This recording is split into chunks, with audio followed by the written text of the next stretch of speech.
Take page number 197 in chapter arrays, program 1. Okay. Write a program to accept 20 different numbers in a single dimensional array. So you have to accept 20 numbers first. That is your first task. The next one, display the sum of all the numbers which are divisible by either 3 or 5. So next task is to check whether the number is divisible by 3 or 5. Then you have to find the sum of those numbers. That is your third task. So first you imported a package util, then class name, main function statement, scanner statement, and you have to find the sum of numbers, right? So S is initialized into 0. And here we are going to declare the array first. You are going to create the array. Integer type. You are entering the numbers, right?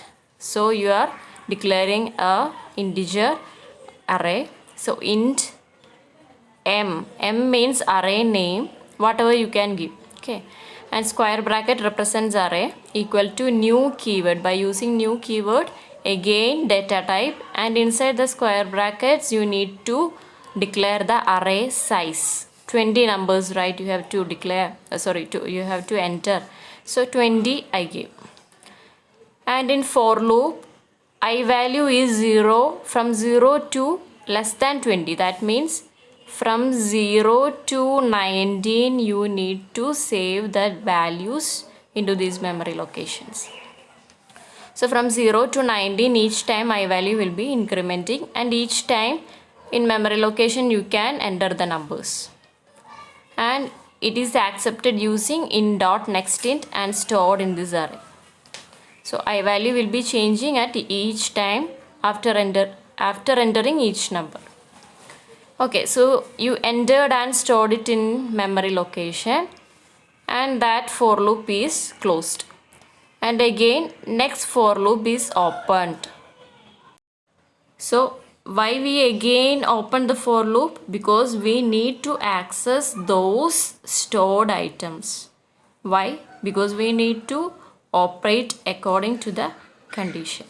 So again we are declaring the for loop. Inside that, using if statement, we are checking each number in the particular position of I. That means m of 0. M of 0, suppose I am entering 33. Means 33 modulus 3. Remainder I am getting 0. Then that number should be added to the S. That means 0. So here first number is 33, right? So 33 and S is already 0. So the first sum is 33. Then again go to this loop and check the next value, m of 1. The I value is incremented, m of 1. That means the second value. Second value is 44. And checks whether 44 is divisible by 3 or 5. If it is divisible, add that with the previous S. If it is not divisible, leave that value and again increment the value of I. That means m of 2. M of 2 is 12. And again keep checking on that, and after calculating the S value till 20 you will get 178. Okay, and finally you need to print that S value. So the sum of those numbers which are divisible only by 3 or 5 can be displayed.